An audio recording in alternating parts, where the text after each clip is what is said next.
The Atari Network is a fan channel and is not affiliated with Atari. The Atari logo and name is copyrights of their respective owners. When the 2600 Junior was released around 1985, it brought with it a bunch of new re-release software as well. Many of these games came in red boxes with red labels, and many represented classic 2600 titles such as Space Invaders, 2600 compatible versions of 7800 games like Xenophobe and Desert Falcon, and exciting new games that we hadn't received before like Radar Lock and Roadrunner. Secret Quest falls into the last category, and just like the other games in that category, it was an exciting new title for owners of the Atari 2600, and even for people that owned the 7800, as that console was backwards compatible with 2600 software. But Secret Quest also promoted the fact that it was created by Atari founder Nolan Bushnell, and represented his return to the 2600 for the first time in many years. So was this game worthy of all the hype it attempted to generate, or is it a game best forgotten to time? Let's find out.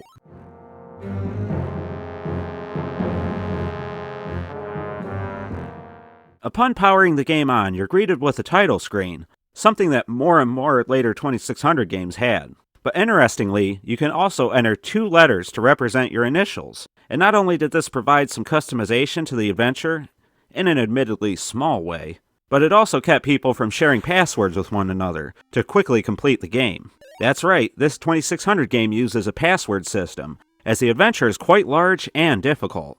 After you're entering your initials, you're spawned into an empty room and move forward a screen to acquire your sword. I have to admit, this screams Zelda, and I have a feeling that this is 2600's attempt at a Zelda-style game. You use your sword and a few other weapons to clear rooms and acquire energy and oxygen to refill your 2 bars. Energy is used as a sort of weapon power, and if the bar completely depletes, then you no longer have the ability to use your weapons. The oxygen bar is your life, and if it depletes, then your next hit will result in death. The first 2 space stations you traverse are small, and are easy enough to get through. In Secret Quest, you must enter and find the self-destruct code for 8 space stations that have been overran by a nice variety of enemy aliens and monsters. Once you find each symbol of the self-destruct code, you must enter them and escape within a short time frame in order to travel to the next space station and do it all over again. Once you reach about the 4th level, things get really tough, as these places are large mazes, especially for the 2600. If you don't like making maps of each level, then you're not likely to make it too far in this game. But the game does provide a lot of challenge and gameplay, as not only are the space stations large, but they can actually contain challenging enemies for you to deal with. Their patterns are difficult to get the hang of, and make it for a great risk versus reward in battling them. Do you need oxygen or energy? Then you'll have to fight monsters, but will you lose more of each than you gain in the battle? If so, it might be best to avoid them, and find easier enemies such as bear traps and potato men, rather than trying to fight the difficult Medusas and Stompers. You also acquire 2 more weapons in your adventure, and you'll need them both if you want to have any hope of clearing all 8 space stations. As I said before, your sword is picked up right from the start, but you'll also eventually track down a sonic blaster and a particle beam. Each one is stronger than the last, but they also use way more energy to use, so your old weapons do not become completely useless, which is something I like. Again, for a 2600 game, the combat is done quite well, and requires some thought before blindly entering into a battle. You'll also come across sonic keys, which open yellow locked transporters, but I see little value in this. You get something that seems to read extra, but as far as I can tell, it's just extra points. Hardly worth the effort. Still, this seems to be Atari's shot at making a Zelda-style adventure for the 2600, and I think given the console's limitations and age, they did a fantastic job. Can it hold a candle to that game? Well, no, obviously not.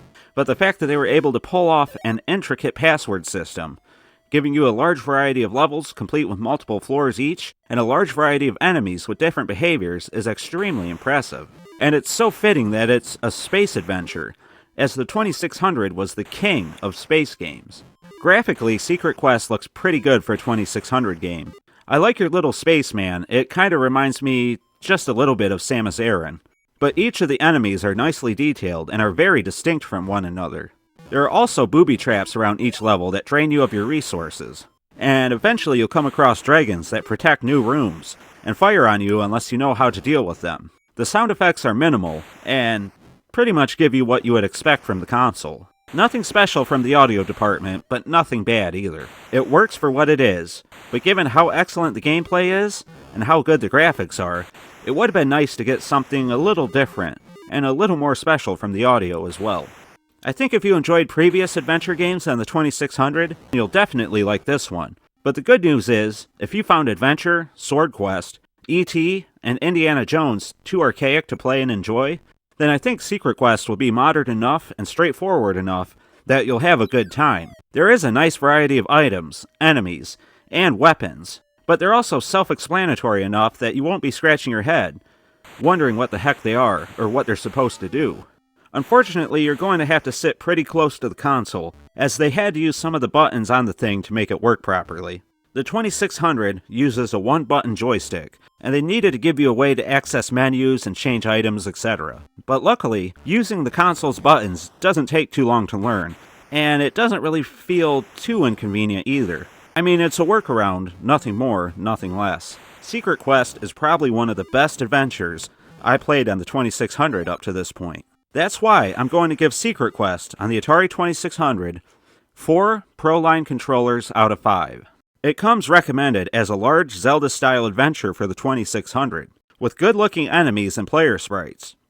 A variety of weapons and items that are easily identifiable are also available to you. There are numerous enemies with their own attack patterns, and even some traps to avoid. Finding and entering self-destruct codes is better done than you may initially think, and adds some variety and intensity to the gameplay. For cons, this game does use buttons on the console, which I don't think many people are a fan of. The sound can be somewhat basic, and the password system, even though innovative for the console it's on, can be difficult to write down and enter. But I recommend taking a picture of your password with your cell phone. You'll also have to make your own maps, or at the very least maybe grab one from an FAQ. That is if you want to have any hope in defeating later space stations. But overall, this is an epic feeling game on the 2600, and even for the 7800. It's flawed, but a lot of the flaws are just limitations of the console, and I think it works more than it doesn't. But most of all, when compared to adventure games that came before it, it's a massive step up into the modern generation of video games.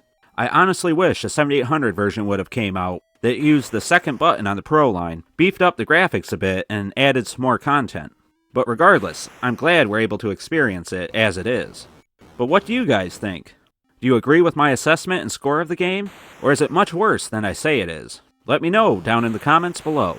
This has been the 7800 Pro Gamer on behalf of the Atari Network, and remember to stay classy, Atarians.